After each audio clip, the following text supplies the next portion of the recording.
Mummy, why does Tubby only have one eye? Oh, he's a very old and wise toy. And very old and wise toys are often a bit shabby.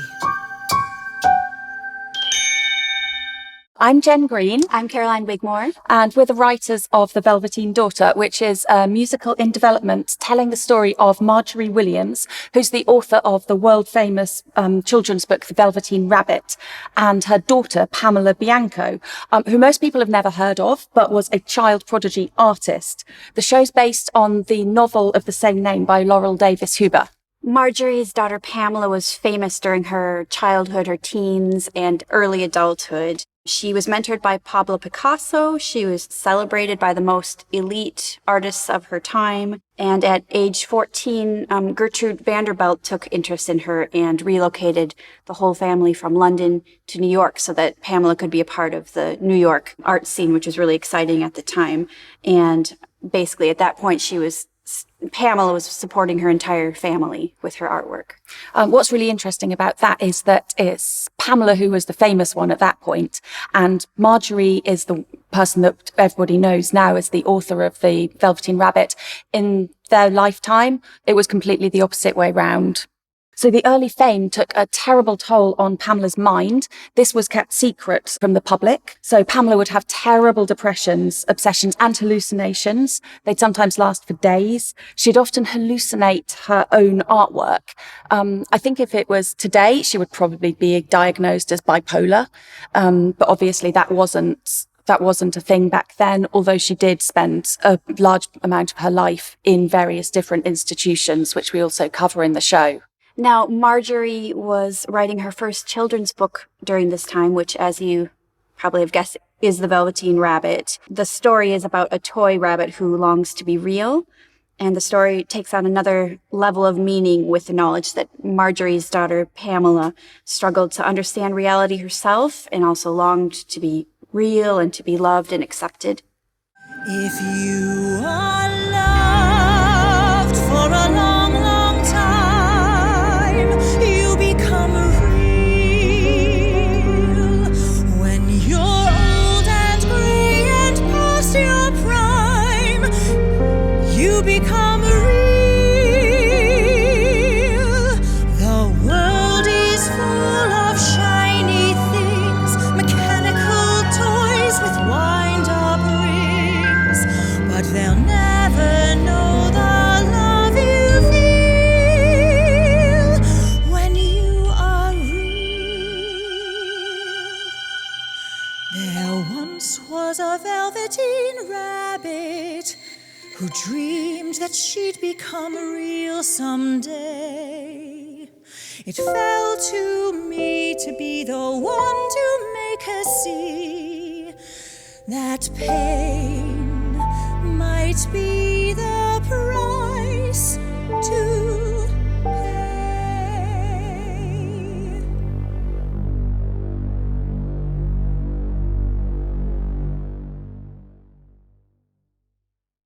So while all of this was going on with Pamela, all of this trouble with her mental health, Margery Williams was also struggling to establish herself as a writer, and her career just hadn't quite taken off yet. Margery is devoting nearly all of her time and energy to looking after her daughter and maintaining as much normalcy for Pamela as possible, and also, of course, struggling to find time for herself, let alone her own writing. Yeah.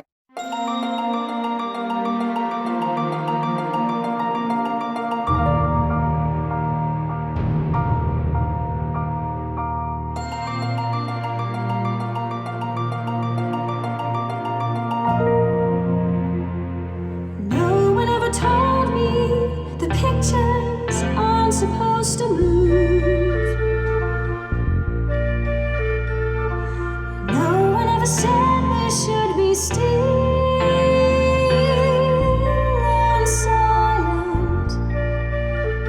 But he turns to me and looks me in the eye as he spreads his wings to fly.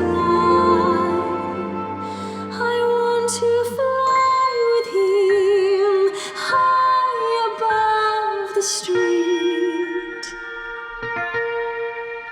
I want to fly with him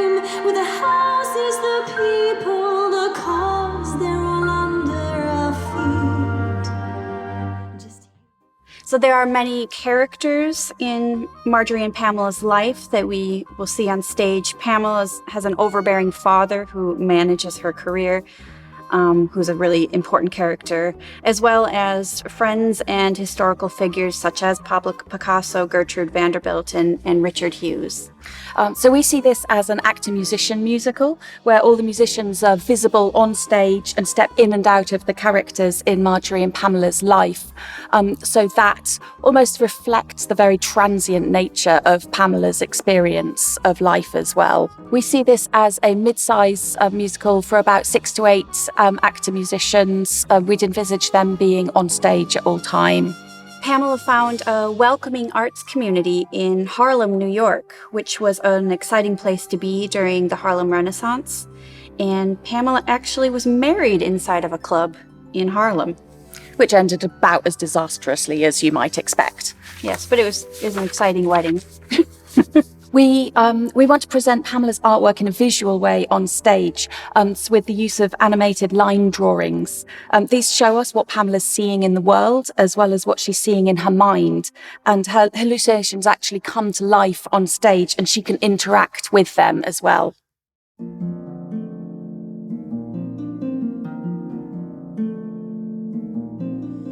I feel like I'm barely there. I give all I have to you. This love can be hard to bear. It's joyful but painful too. And I put myself on a dusty shelf for now. No one even knows how my story goes. I have a story inside me,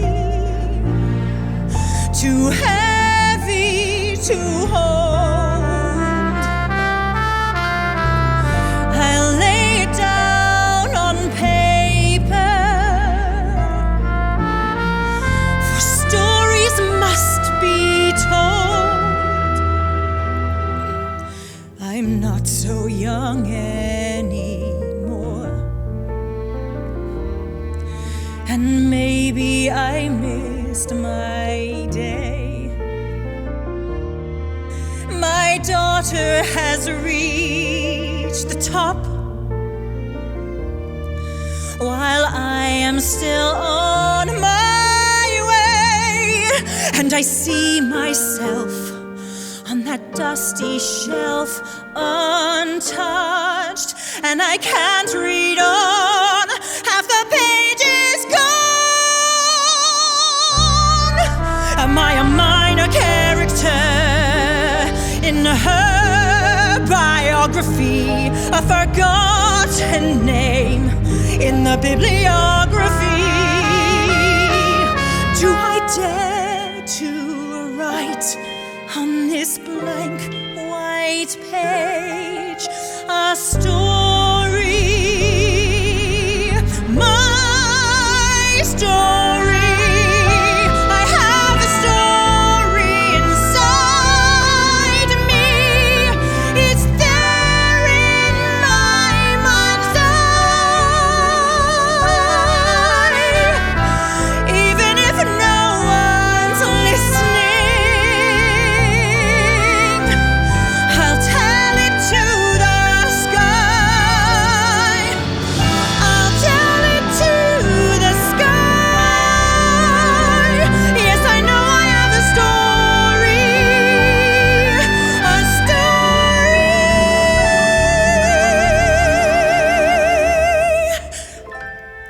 Even if no one's listening, I'll tell it to the sky.